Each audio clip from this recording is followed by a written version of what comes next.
जय श्री कृष्णा। इस वीडियो में आप माघ मास महात्म की कथा का 5वां अध्याय सुनेंगे।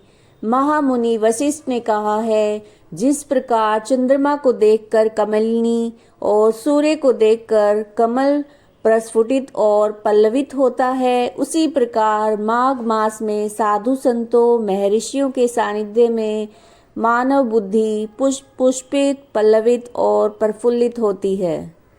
यानी कि प्राणी को आत्मज्ञान की प्राप्ति होती है। आइए माघ महात्म के 5वें अध्याय का श्रवण कीजिए। दत्तात्रेय जी कहते हैं, हे राजन, एक प्राचीन इतिहास कहता हूँ। भृगु वंश में ऋषिका नाम की एक ब्राह्मणी थी जो बाल्यकाल में ही विधवा हो गई थी। वह रेवा नदी के किनारे विंध्याचल पर्वत के नीचे तपस्या करने लगी। वह जितेंद्रिय, सत्यवक्ता, सुशील, दानशीलता तथा तप करके देह को सुखाने वाली थी। वह अग्नि में आहुति देकर उच्च वृत्ति के द्वारा छठे काल में भोजन करती थी। वह वल्कल धारण करती थी और संतोष से अपना जीवन व्यतीत करती थी। उसने रेवा और कपिल नदी के संगम में 60 वर्ष तक माघ स्नान किया और फिर वहीं पर मृत्यु को प्राप्त हो गई।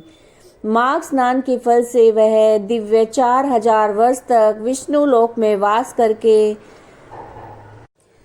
सुंद और उपसुंद दैत्यों का नाश करने के लिए ब्रह्मा द्वारा तिलोत्मा नाम की अप्सरा के रूप में ब्रह्मलोक में उत्पन्न हुई।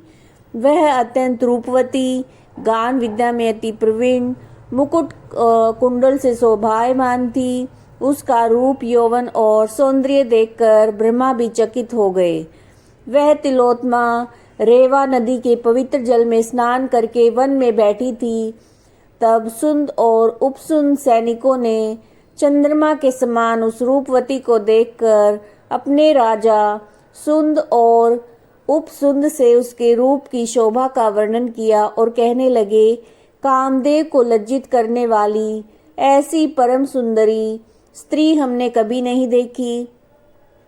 आप भी चलकर देखें। तब वह दोनों मदिरा के पात्र रखकर वहां पर आए जहां पर वो सुंदरी बैठी हुई थी, और मदिरा के पान का विहल होकर काम क्रीड़ा से पीड़ित होकर दोनों ही आपस में उस स्त्री रत्न को प्राप्त करने के लिए विवादग्रस्त हुए और फिर आपस में युद्ध करते हुए वहीं पर समाप्त होंगे।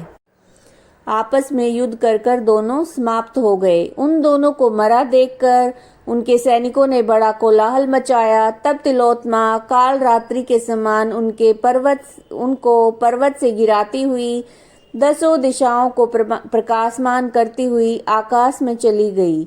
देव कार्य सिद्ध करके ब्रह्मा के सामने आई तो ब्रह्मा जी ने प्रसन्नता से कहा, हे चंद्रवती, मैंने तुमको सूर्य के रथ पर स्थान दिया।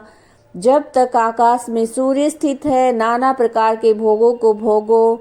सो हे राजन, वह ब्राह्मणी अब भी सूर्य के रथ पर माघ मास स्नान के उत्तम भोगों को भोग रही है।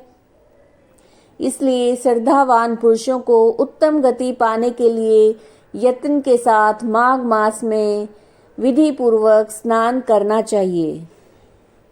ये माघ मास महात्म के 5वें अध्याय का पाठ आप सुन रहे थे। अगर आपको वीडियोस पसंद आ रहे हैं तो लाइक कीजिएगा, ज़्यादा से ज़्यादा शेयर कीजिएगा और चैनल को सब्सक्राइब कीजिएगा। जय श्री कृष्ण।